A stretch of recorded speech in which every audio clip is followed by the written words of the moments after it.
The next topic that we kind of touched on, so the evidence-based industry that's kind of gotten more and more popular. Every video's got science in the title and all this stuff. Let's go. Alex, I know you had some good There videos goes the there. monster. He's ready. Um, how do you guys feel the overall industry is now compared to 5 to 10 years ago? Do you think that the average 18-year-old new to lifting is better off if they time traveled to 5 to 10 years ago to get started, or is better off today? Can I just add one thing to start this, and then Alex, you can have at it. Because this is something that does actually bother me, and it's tough because I'm friends with so many of these people, probably the same as all you guys. Like I have total meathead bro guys, and then I'm friends with some of the smartest minds in the evidence base, and here I am, right in the middle. But I think what kind of grinds my gears of today is I think it's almost an ego battle between top people to prove very minute points that for the majority of the people that are looking at it, it doesn't really apply or matter to them, but they have such high like standards to everybody that's watching it or a reputation that they become so focused on that instead of really just doing the basics or the other more general broad things that are really going to take them places. Not to discredit the points that the evidence-based community makes because they are valid, in most cases. But it just pisses me off because you do have a high schooler who's watching, these very specific, different ranges of motion and different programming styles. And but I think when it comes down to it, it's like, well, what this person's trying to one up this person, and that's really what it's about. But we are watching that and thinking that that's kind of what we need to be focusing on. And that's kind of goes back to our main point where it's like you take, yeah, Johnny, whatever, who's getting into lifting, and you don't even show him that stuff, but you give him some basic framework. And if he's got the drive and the consistency and the work ethic, he's probably going to be pretty damn strong and have a really great physique. And he may never even touch any of those little minute details that the evidence community is saying, or putting so much like pushing so much. I would say if that makes any sense. And I get into more like specific details if we needed to, but I think kind of generally that's just for me what grinds my gears because I know them personally, so I know that they're like, I gotta have a battle with this person, and it's going to be over either the range of motion or the exercise or this programming style or how many reps or sets does it actually matter. And it's just like, yeah, for you guys, I understand that, but you have a following of hundreds of thousands of maybe millions of people at this point now. And to them, that shit doesn't matter. Like it maybe it does 10 years from now.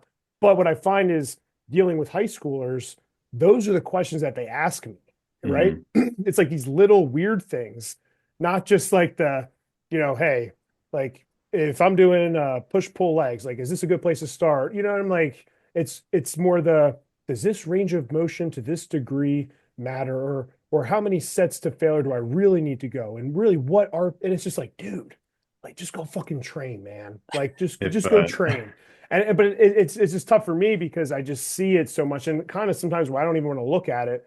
But anyway, that's my rant. So Alex, take it No, away, bro. no, that's a great place to start because I want to say that that is like the crux of my irritation with all of it is the relationship between the communicator and the audience.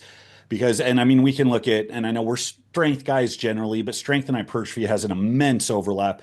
Very, very, like I got into an argument with Paul Carter because I had a video that was called Volume's King for Size and Strength, meaning just go out and do a lot of work. You're going to be okay. And I was giving my points. And Paul Carter he's hypertrophy only now in his career. And he has a big thing about, well, you never really need to go over this many sets. He has his ideology. It's a very hard line. And he has his bits of research he likes to prop it up with.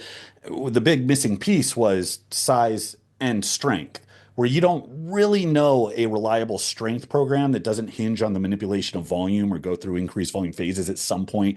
Hypertrophy, it's kind of a different thing, but very, very, very few people are like, I just want to get bigger, but I don't care at all about strength. People will say that. Usually it's a cope, but I'm not going to get into that. The audience is the really big thing because everybody is fighting for their thumbnail on a screen the size of your phone, and they need it to stand out, and they get their tribalism.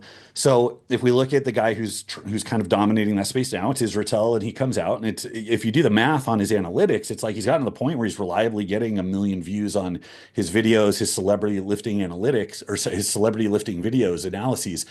And if you do the math, it's like 1 million views. You probably have something like a 5% click-through rate. And it's like, okay, well, those are 20 million impressions. And then if you consider a 30, 40-minute video, he's probably getting 8 to 10 minutes of watch time on that, meaning the average person isn't getting past his first run of dick jokes before you actually get into the meat and potatoes, the nuances, as they say. So when you have however the thumbnail presents it with the sensationalized title, which I have issues with coming from a science communicator. Anyways, the really big thing is how you are training people to engage with scientific discussions.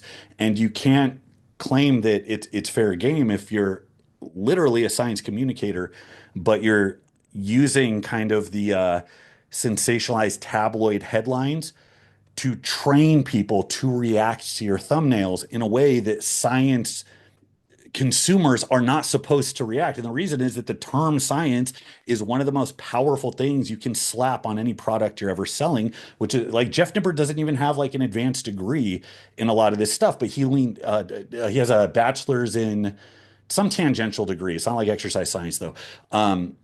But he leaned into this and started reviewing studies because it got an immense amount of positive feedback because the consumer believes that this is what they need to do. And there's this weird thing that happens with YouTube because we're doing keyword research, trying to figure out what people are searching for, and we make videos on that.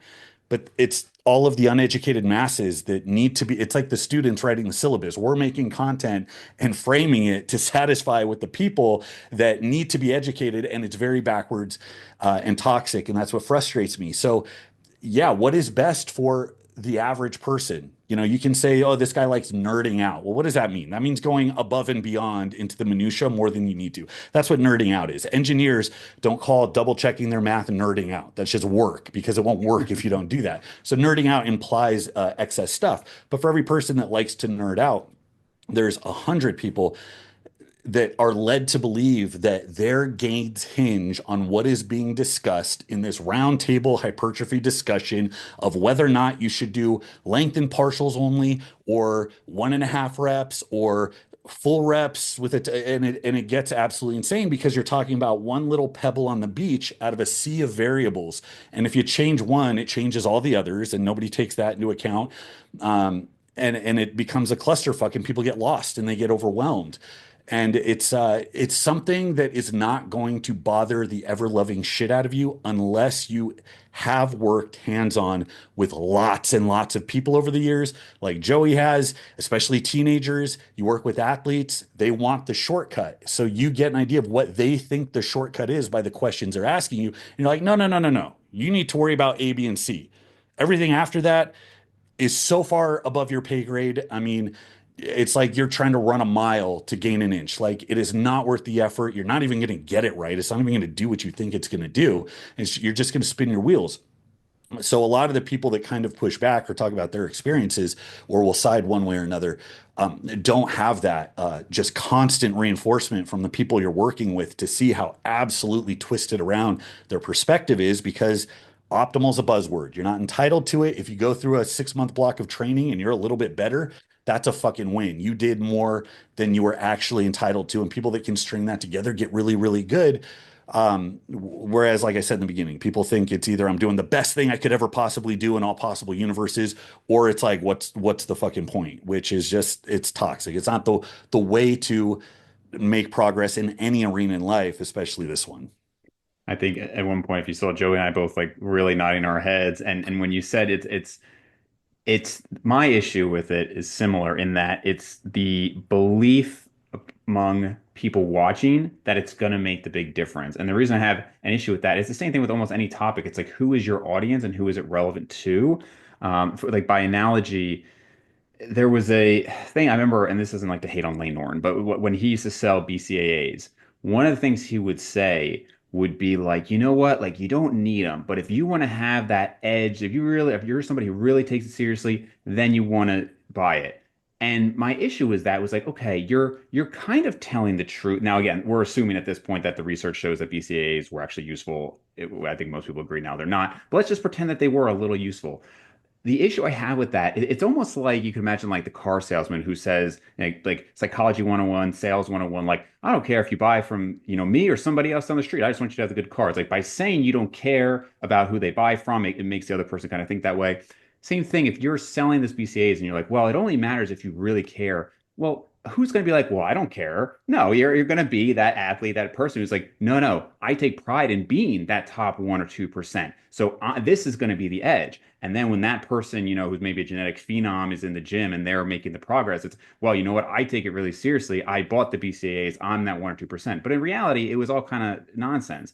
And when it comes to some of these videos, it's like there's going to be people who soar past other people who are doing these things and they're actually believing it's because I do the lengthened partials. It's because I watched, 100 Mike Israel videos and it's that little bit. And it's like, no, man, like that's not why you're actually surpassing. It's the consistency. It's the ABC that Alex is talking about. And those videos, it all hinges on getting people to believe that the minutia matters because of course you have a whole industry. Yeah, this is your career. So the people making the content, they have to keep pushing out content. And I can understand the struggle of that. Like this is not my full-time career, so I don't have that pressure on me. I understand that there is a lot of pressure, but that's where I think probably all of us and the biggest frustration comes from is just this feeling like this thing matters. And it's like, yeah, you know what? If you've been doing it for 20 years, it's fun to talk about, but that's about it.